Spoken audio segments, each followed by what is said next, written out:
네, 새해 들어 우리 증시 연일 급락하고 있습니다. 심지어 대통령이 참석한 날도 주가가 쭉 빠져가지고 증시에 우리나라의 과도한 세제가 주가 상승을 막고 있다. 윤석열 대통령의 진단이 나왔습니다. 이른바 코리아 디스카운트 문제 해소를 모색하는 자리에서 나온 얘기인데 진짜 그런지 최경영 기자와 이 문제 짚어보겠습니다. 안녕하세요. 예, 안녕하십니까. 조경영입니다. 예, 코리아 디스카운트 뭐 많이 했던 얘기인데 예. 코리아 디스카운트 뭘 코리아 디스카운트라고 하는지 뭐 보통 뭐 한반도 지정학적 문제, 우리 기업 지배구조 문제 뭐 이런 거 가지고 이야기를 많이 했었죠. 그리고 좀 불투명한 것 있지 예. 않습니까? 예. 그 우리 같은 경우 회계나 뭐 이런 것들도 주가 조작이나 뭐 이런 것들도 꽤 있었기 때문에 네. 그런 것도 제대로 감시를 못 하고 있는 것 아니냐. 그래서 한 20년 이상은 이런 이야기 했던 것 같은데요. 그러니까요. 예, 주식시장에서. 말하자면 우리나라 기업의 주식이 그 실제 기업 가치보다 더 낮게 평가되는 것. 예. 예. 그 원인이 지정학적 위기, 뭐 예. 지배 구조, 그렇죠. 불투명한 소수 지배 구조. 근데 뭐 이런 것들이죠. 지난번에 제가 나와서 말씀드렸습니다만 지금 일본보다도 포가 예. 프라이스 어닝 레이시오라고 해서 주가 가격하고 순이익하고 신장식의 뉴스 아이킥 최경영 기자와 함께 대통령이 말씀하신 코리아 디스카운트의 해법 정확한 건지 최경영 기자님과 함께 진단해 보겠습니다. 그러니까 저도 이 부분 다시 뽑아서 봤는데 예. 슈카월드 300만 구독자의 예. 슈카월드의 전석재 씨 이분이 기업들이 대주주 이익을 위한 결정을 내리면서 소액주주 손실을 감소한 사례. 그 대주주 이익 때문에 소액주주들이 피해를 너무 많이 보니까 뭐 쪼개기 경우 상장부터 많죠. 시작해서 예. 이런 게 이제 코리아 디스카운트의 원인 아니냐라는 그렇죠. 취지로 질문을 했더니 예. 대통령이 세제 개편, 상속세 완화를 이야기를 했어요. 이게 어디서부터 어디까지 이게 근데 연결이 안 되잖아요. 예. 상식적인 이제 자본주의에서는 연결이 안 되고 예. 그 세금 때문에 부동산이 아니고 주가가 낮다 뭐 이런 말씀이 있잖아요. 예. 인과관계가 연결된 뭐 논문이랄지 연구는 없는 것 같고요. 그리고 대통령이 저는 이렇게 이해했으면 좋을 것 같아요. 이 말을 단적으로 이해하면 네. 트럼프 전 대통령이 트윗을 한다고 해서 그게 정책이 되거나 뭐 어떤 매번 뭔가를 미국이 한 건 아니거든요. 트럼프 전 대통령 그냥 트윗을 했을 뿐이에요. 네, 비유하자면 뭐 그런 겁니다. 그러니까 트럼프 대통령의 그냥 트윗처럼 대통령도 그냥 말씀을 하셨다. 그리고 거기에 관한 인과관계는 사실은 학자들도 잘 모르겠고 네. 저도 잘 모르겠습니다. 이거는 그러니까 상속세를 내리면 우리가 한 해 사망자가 보통 한 30만 명 정도 되거든요. 한 해 사망자가 30만 명인데 그 사망자 30만 명 중에서 아마 상속세 대상이 되는 사람은 한 10,000명 왔다 갔다 할 겁니다. 네. 네. 네. 그러면 전체 한 3%를 가지고 이야기를 하는 네. 거고요. 예. 우리가 보통 한 10억이나 20억 정도 있으면요. 서울에 아파트 한 채 정도 가지고 있으면 네. 자녀 2명과 부인이 있는 경우라면 네. 그분이 돌아가셔도 상속세를 거의 내지 않습니다. 지금 현재 맞습니다. 세제에도. 네. 근데 그게 10억, 20억이 아니고 이제 그것보다 더 많은 분들에 관한 그 걱정이잖아요. 네. 그리고 이제 기업의 문제 아니냐 이렇게 말씀을 하시는데 기업은 또 가업 그 상속 제도가 따로 있어요. 그래서 따로 있습니다. 중소기업 같은 그렇죠. 경우 특히. 중소기업 그것도 중소기업만 했다가 중견기업 해달라고 해서 맞아요. 중견기업도 해줬어요. 맞아요. 그래서 카테고리 따로 하나 만들었거든요. 그래서 매출액 무슨 뭐 5천억 이상, 5천억 이하까지는 좀 해주기로 했거든요. 네. 뭐 그런 거 저런 거 생각을 해보면 그럼 이것과 관련되는 거는 대기업주들하고 돈을 한 1,000억, 2,000억씩 가지신 분들 그런 분들 대상이란 말이죠. 네. 그러면 30만 명 돌아가시는 분들 중에서 10,000명도 아니고 한 1,000명을 대상으로 하는 이야기잖아요. 네. 이게 무슨 말인지 모르겠어요. 이것과 예. 뭐 경제 성장률이랄지 결국 네. 주가는 경제 성장률과 기업의 이익과 수렴한다. 이거는 어떤 사람도 다 어그리를 하거든요. 네. 어떤 사람도 다 동의를 하는 문제이기 때문에 경제 성장률과 기업의 수익과 상속세가 어떤 관계가 있어서 주가로 연결되는지 그 논리적인 관계는 저도 알 수가 없을 것 같고 그러니까, 어떤 학자도 이거는 말하기 힘들 것 같은데요. 그러니까 논리적인 부분은 아니라 현상에서 이런 게 있는 것 같아요. 그러니까 이거를 얘기를 하시는 건가 싶은데 현상에서 자 며칠 전에 이제 그 뉴스를 인상 깊게 보지 않으셨을까? 예. 그 삼성 일가 그 상속받은 분들이 그 상속세를 내기 위해서 주식을 블록딜을 하고 뭐 내다 팔았다 이제 이런 얘기가 쭉 있잖아요. 2조 원 정도. 예, 2조 원 정도. 그래서 상속세를 낸다. 그걸 보고 마음이 많이 아프셨나? 또는 상속세를 많이 내게 될까봐 주식을 양도받는 재벌 기업 그 피상속인들이 상속받는 사람들이 일부러 주가를 떨어뜨리는. 그것도 근데 기상천외한 발상이거든요. 그리고 그거는 범죄잖아요. 범죄죠. 근데 그러니까 그런 범죄를 저지르는 것이 안타까워서 상속세 제도를 바꾸자라고 하는 논리 아닐까? 그러니까 논리적 비약인 거죠. 그러니까 대주주가 예. 상속세를 내기 싫어서 주가를 일부러 떨어뜨릴 수 있다. 한국 주식시장에서는. 네네. 그거를 인정하는 듯한 발언이었거든요. 대통령의 발언은. 그게 안타까워 심지어. 근데 그거는 말이 안 되죠. 어떻게 대주주가 어떻게 아무리 힘이 세다고 그렇게 할 수 있습니까? 그리고 네. 설령 그렇게 믿는다고 하더라도 그렇게 믿는 개인 투자자들이 좀 있을 거예요. 네. 그렇게 있는데 그런 사회적인 통념을 대통령이 말한다는 거는 네. 굉장히 심각한 문제고요. 게다가 사실 삼성 같은 우리나라의 대표적인 기업 같은 경우도 이병철 회장이 한 170억 내셨습니다. 아이고. 이건희 회장한테 그 승계하면서. 예, 승계하면서 승계해주면서. 그때 예. 당시에 170억 냈고 여러분이 잘 기억하시겠습니다만은 그 이후에 대한전선에게 설원량 회장이라고 계시죠. 예, 예. 그분이 한 8, 9천억 내 가지고 오. 그 이후에 가장 상속세를 많이 낸 맞아요. 분이 한때 됐어요. 그러면 지금 상속세 많이 내서 대한전선이 망했습니까? 안 망했죠. 그거 아니잖아요. 예. 그리고 상속세 170억 내고 그 다음에 이재용 부회장이 지금 거의 승계를 했습니다마는 네. 어떻게 승계했습니까? 우리가 너무 잘 알잖아요. 90년대 중반부터 편법으로 이른바 CB 전환사채 발행해가지고 에버랜드 예. 전환사채. 그것뿐만이 아니고 제일 처음에 왜 삼성 SDS 해가지고 이렇게 쭉쭉쭉 했잖아요. 네네네. 뭐 삼성 엔지니어링, 삼성 SDS 수많은 기업들을 했습니다. 비상장 네네. 회사들을 그때 당시에 그런 식으로 해서 그 비상장 회사의 가치를 축소시키고 맞아요. 그런 식으로 이제 대충 대주주 아들한테 주고 삼성물산이랑 제일모직 합병할 예. 때 삼성물산 주식 가치를 바닥으로 떨어뜨렸잖아요. 그렇죠. 평가를. 그것도 있죠. 예. 최근에는 이제 그런 것도 있죠. 근데 90년대 중반부터 이렇게 쭉 그리고 게다가 상속의 문제는 이런 것도 있어요. 상속을 꼭 해서 이건희 회장의 아들이 그걸 물려받아야 기업의 시가총액이 높아집니까? 그러면 문제죠. 스티브 잡스 아들한테 물려줘서 애플의 시가총액이 높아졌습니까? 팀 쿡이 스티브 잡스 아들은 아니잖아요. 네. 예. 팀 쿡은 본인이 전문 경영인으로서 열심히 해가지고 애플의 시가총액을 높였지 않습니까? 네. 창업자의 시가총액을 높였잖아요. 예. 근데 왜 꼭 아들이나 딸에게 네. 물려줘야 이 기업이 영속하고 번영할 수 있다라는 그런 구시대적인 사고방식을 가지고 있는지 모르겠어요. 그게 자본주의는 아니거든요. 구체적으로 이렇게까지 얘기를 예. 했어요. 웬만한 상장 기업들이 가업을 승계하는 경우 주가가 올라가게 되면 가업 승계가 불가능해진다. 그래서 우리나라에 독일과 같은 강소기업이 별로 없는 것이다. 대통령 말씀입니다, 이게. 근데 그것과 주가는 정말 연관이 없는 게 지금 수카가 지적한 것 중에서 쪼개기 상장이랄지 이런 것들은 가령 우리가 지금 유튜브를 하지 않습니까? 네. 유튜브 같은 경우에 상장이 안 돼 있거든요. 예, 예. 근데 예. 100억에서 한 120억 달러 정도 번대요.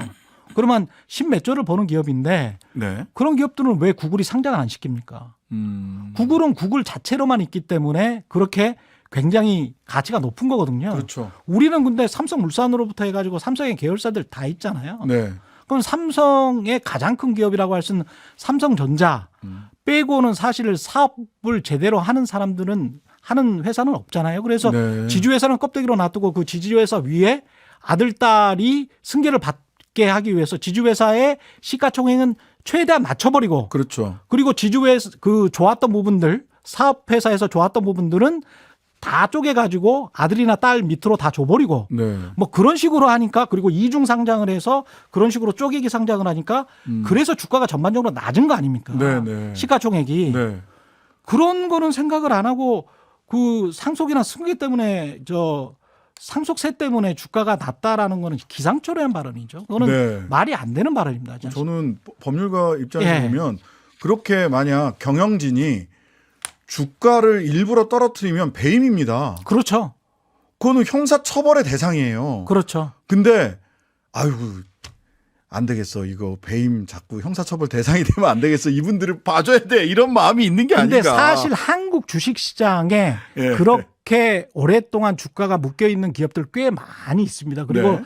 그 투자자분들 많이 아시겠지만 뭐 현대차 그룹 중에서도 저평가됐다는 맞아요. 기업들 많지요. 네네. 그리고 글로비스가 상장하고 그 이후에 글로비스 저렇게 고평가되는 이유가 뭐냐라고 했을 때 정의선 회장이 주식을 많이 가지고 있다. 그것 때문에 주식 시장이 그런 식으로 형성이 되어 왔잖아요. 그러니까 네. 기업의 본질적인 가치보다는 승계를 할 때 누가 유리하고 그래서 그 회사에 몰아주기가 가능하고 한동안 그쪽으로 몰아주기 자본주의적 질서가 아닌 몰아주기 일감 몰아주기를 통해서 어떤 기업이 매출이 늘고 수익이 늘어갈 수 있겠다. 어떤 유교적인 문화에 의해서 한국의 이익이 한국 기업들의 이익이 결정된다라는 시장의 컨센서스가 있었던 거예요. 네. 그러면서 그 시장이 어떤 특정한 회사 진짜 알짜배기 그 사업회사는 막 현대차도 그런 회사가 네네. 있습니다. 그리고 뭐 글로비스 같은 경우는 막 오르고 그러면 이렇게 주가가 올라가고. 이렇게 올라도 되는 거야. 삼성 바이오로직스도 똑같고 삼성물산이나 에버랜드 케이스도 똑같은 거 아닙니까? 네. 아니면은 비상장 회사를 부풀려 가지고 이렇게 끌어당겨 그렇죠. 쓰거나 예. 그냥 외국 그게 증시 시장에서는 잘 보이지 않는 어떤 편법적인 행태를 자꾸 사익 편취 사실상의 사익 편취 쪽으로 가는 행태를 보여왔기 때문에 그걸 아주 당연한 굳은자로 지금 생각을 하시면서 말씀하라는 것 자체가 저는 좀 이상하다. 그거를 어떻게든 개혁을 해서 검사 출신이잖아요. 네. 잡아낼 생각을 하셔야 될 것 같은데 그거를 인정하고 어떻게든 이 사람들 쉽게 만들어주자. 그것도 좀 그런 기업을- 만약에 생각이 있다면 예. 그건 정말 이상하죠. 그러니까 상속과 기본적으로 주가는 어떤 사람도 어떤 시장 참여자도 그렇게 이야기할 거예요. 관련이 없습니다. 장기적으로 봤을 때 주가는 결국 기업의 수익과 수렴합니다. 예. 알겠습니다. 예. 자, 요즘 조중동이 그 대통령이 소위 민생경제회의에서 내놓는 금융 관련된 세제 개편안을 놓고 금융 포퓰리즘이다. 이렇게 걱정이 됐겠죠. 예. 조중동이 일제히 예. 나라의 근간을 흔든다. 금융 예. 포퓰리즘이다. 보수가 이러면 안 된다라고 예. 걱정을 하고 계세요. 아니 그것도 금융투자소득세도 일종의 양도소득세 아닙니까? 그렇죠. 주식을 팔아서 5천만 원 이상 버는 것도 좀 면제를 해주겠다. 네. 그런 이야기잖아요. 예. 5천만 원 벌려면 5억을 투자를 했을 때 10%를 버는 와, 10%도 쉽지 않아요. 10% 쉽지 않죠. 예. 연금 수익률이 보통 6% 정도밖에 안 나오기 때문에 네. 그러면 잘 나올 때가 뭐 10%인데 네. 그러면 한 10억 정도는 투자를 해야 5천만 원 수익이 된다는 건데 네. 10억을 주식시장에 투자하시는 분이 한국에 몇 분이나 될까요? 그것도 아까처럼 만 단위밖에 안 되는 거죠. 네. 예. 그러면 그런데도- 그분들을 위해서 소득세, 양도소득세를 폐지해 주는 게 주식시장과 어떤 관련이 있지? 그렇게 생각해 보면 네. 차라리 개인 투자자들을 위한다면 일반적인 개인 투자자들의 어떤 뭐 거래세랄지 거래세. 이런 거를 좀 낮춰보겠다. 예. 아니면 장기 투자를 위해서 어떤 장기 투자 활성화 대책을 조금 더 강화해 보겠다. 그런 거는 말할 수 있겠죠. 예. 예, 충분히 금융시장을 살릴 수 있는 그런 분위기가 될 수가 있겠죠. 예. 아니 그리고 원래 여야 간에 합의를 한 게 거래세는 낮추다가 없애고 예. 금융투자소비세 등 요렇게 수익에 대해서 과세하는 거는 뭐 하기로 합의를 했었던 건데 그렇죠. 근데 거래세도 낮추고 금투세도 없앤다고 하더라고요. 그러면은 예. 우리 나라 국가는 어떻게 되는 겁니까? 그 정말. 국간에 대한 문제도 예. 상당히 심각하죠. 그거를 그리고 지금 한국은행에서 지금 계속 빌리고 있잖아요. 예, 빌려 쓰고 있죠. 단기 차입해서. 예. 그거는 세수가 늘든지 아니면 빌리든지 그 두 가지밖에 안 되는데 떳떳하게 빌리려면 국채를 발행하는 게 맞죠. 그렇죠. 예. 국채를 발행하지 않는 거는 국민들한테 그거는 뻔히 보이니까 한국은행에서 그냥 단기로 차입했다가 마이너스 통장 쓰는 예, 거죠. 마이너스 통장에서 뭐 월말에 좀 갚든지 뭐 왔다 갔다 하면서 그 통계는 잘 안 보이니까 네네. 예, 그런 식으로 지금 행동을 하는 것도 눈 가리고 아웅인 것이죠. 결국은 모든 것을 뒤로 미루는 그래서 미래 세대의 빚을 전가시키는 그런 형태인데 윤석열 정부가 미래 세대 MZ 세대를 그렇게 격려하면서 탄생한 정부인데 오히려 하는 행태는 미래 세대의 각종 기금이랄지 쓸 돈들을 먼저 당겨 쓰고 있다는 생각밖에 안 드는 거죠. 예. 예.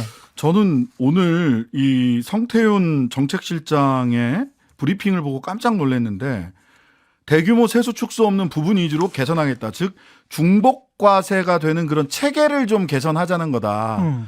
그다음에 또 하나는 그 상속세 완화 방침 다중과세 체제를 개편하는 형태로 논의할 수 있지만 지금 당장 어떻게 하겠다는 거 아니며 정책 준비하는 거 아니다 이렇게 얘기를 했어요. 어제 대통령이 한 얘기를 오늘 정책실장이 이렇게 정면으로 부인하는 얘기를 하는 게 너무 불안하거든요. 그러니까 제가 아까 그 트럼프 대통령 트윗이랑 비교를 했는데 네.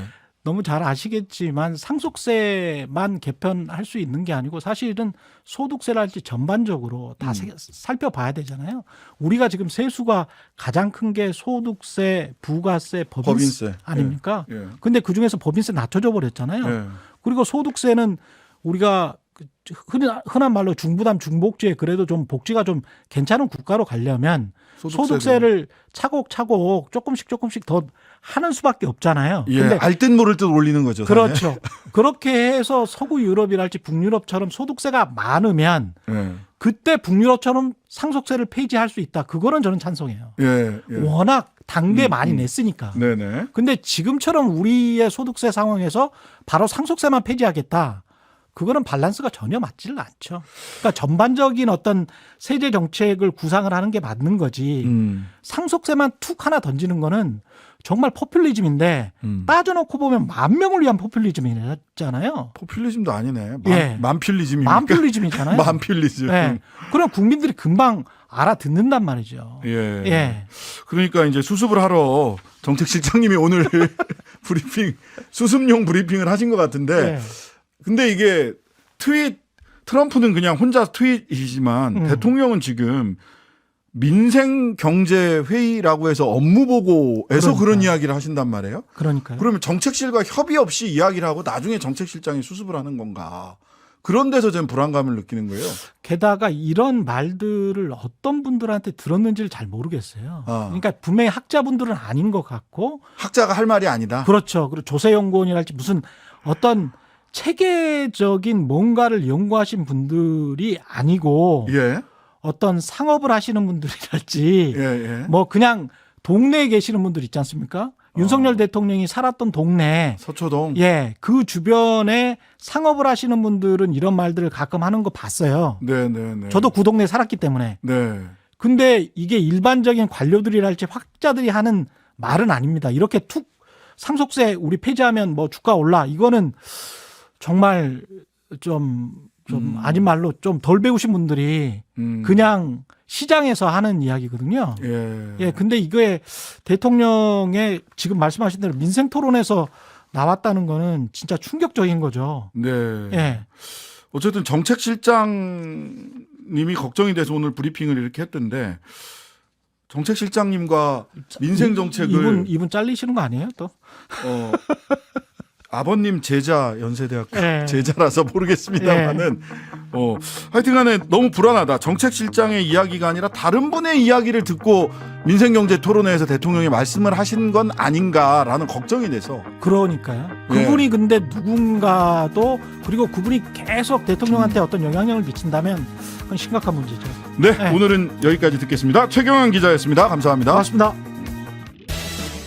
하루 종일 기다려지는 진짜 시사. 평일 저녁 6시 5분 신장식의 뉴스 하이킥.